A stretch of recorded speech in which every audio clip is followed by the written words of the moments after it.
let's just look back over the last week as Chelsea fans, if we can. Yeah, I mean, I would love to. I think it's something that we should most certainly do. I saw the clips of you and Adi Oladipo sitting here exactly a week ago today, and you said, I said we'll beat them. You said and Adi's going, no, I can't build a case. I didn't think we'd beat them. I didn't think we'd get beat. I thought it was a draw. Do you know what, though, Jay? Sometimes I think in football we can learn so much from history. History teaches us about certain fixtures. For example, you know when Liverpool play Everton, regardless of form, regardless of what team Liverpool put out, regardless of what's going on, 9 times out of 10, you are confident, you are 100% confident that Liverpool are going to win the game. Yeah. That's how I feel about playing Tottenham. You know, like, you've got to remember, I'm of an age where Chelsea didn't lose to Tottenham at Stamford Bridge for 27 years. Mm-hmm. You know, we were going over to White Hart Lane when I was a kid. We were calling it 3 Point Lane. Mm-hmm. Regardless, by the way, of how good they were or how bad we were. Didn't matter who. Didn't matter whether it was Mark Stein scoring a last-minute penalty or Bernard Lambord scoring a goal, George Weah scoring a last-minute winner, or Bjarni Goldbeck scoring from basically the halfway line. We would beat Tottenham. It didn't matter how good they were. Eddie Newton scoring winners against them. You know, that's what would happen. Chelsea would beat Tottenham.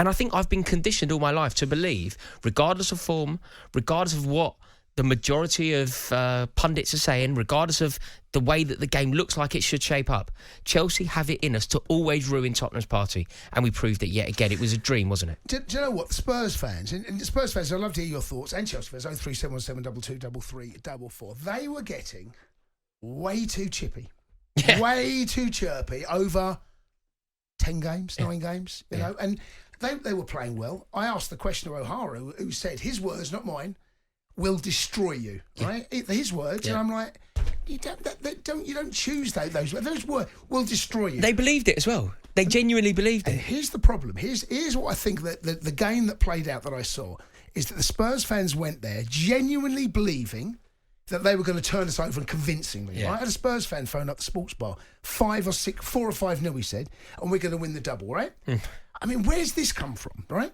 And then I've had to put up with all this rubbish from O'Hara. But I actually think what we saw, especially with the challenges that Romero put in, and Udogie, I think, and also Postecoglou winning these managers, I think that that played into that narrative and they got overexcited. And actually, discipline was a big part of that. And I think that the Spurs, and Spurs fans will tell me differently, that actually they went into that game and they felt bulletproof. And there was no evidence based on the 2 games the game Chelsea Spurs over the last 35 years, no evidence. It's based on 10 games. Yeah. And that's where they had their... Well, they were too emotional. They were in that fiction. They were too emotional, and they've proved that they can do this time and time again against Chelsea. They get too emotional. Whether it was the cup game at Wembley when Nemanja Matic scored that goal, or even a more perfect example, a more pertinent example to use here, the Battle of the Bridge.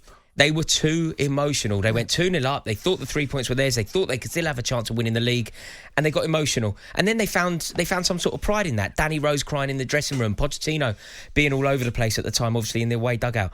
They get emotional when they play Chelsea, and we saw it the other night. We saw Udogie going in too heavy-handed. We saw Romero going in too heavy-handed. The crowd, they thought that the world was against them.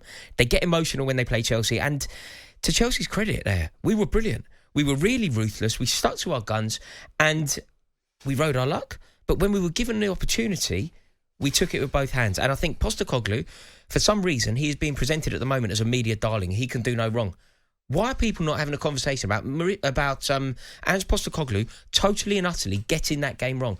Even after the sendings off, even after it went wrong for them, there was definitely a point in that game for them, but they didn't get it because the manager wasn't pragmatic enough, and he was so rigid that he wouldn't bend to any sort of pragmatic decision. Rory, I have never known a manager to receive so much praise over getting so much wrong. It's ludicrous.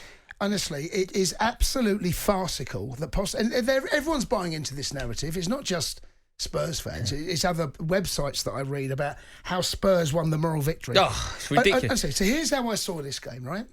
We are not great. Chelsea are not great. And we didn't play that well. No, we didn't play that well. We didn't have to. No. We didn't have to. And here's the problem at Spurs. And I don't think Postecoglou has seen enough of Chelsea. And here's what I'll tell you why. If you've watched any Chelsea games this season, the games that we have struggled against, West Ham away second half, stuck men behind the ball. Forest at home, stuck men behind the ball. Low block, we can't break down a low block. Stuck men behind the ball. Brilliant, by the way, brilliant displays from them. I'm not criticising their style. when you go down to 8 men, you're playing against Chelsea, who want grass in behind. Yeah. All that he could have done to play into Chelsea's hands, it's almost like he hasn't seen, and I don't think he's seen enough. When you think about what Chelsea can do, what Chelsea's front three, there's loads of flaws in that front three. We can talk about the flaws, right? God, but if you were to say... He didn't play that well, Jackson. He got a hat-trick. No, and he missed the sitter as well. But if you were to say the one thing that our front three have in abundance... Rapid pace. So do not play a high line, particularly a high line with Eric Dyer in the side. You're playing a high line. And Højbjerg in the end. I know. It was a ludicrous decision, and I don't understand it. The only one, you know how you said you can't think of another example of a manager getting praised for getting it wrong. I've got an example of this. I remember Leeds United went away to Old Trafford, and they got battered. Bielsa. They conceded 6 that day. 6-2, I think it finished. They conceded 6. And I remember all the articles, there were all these puff pieces in very hipster-like publications around football, and they were full of praise and waxing lyrical about the brilliance of Bielsa.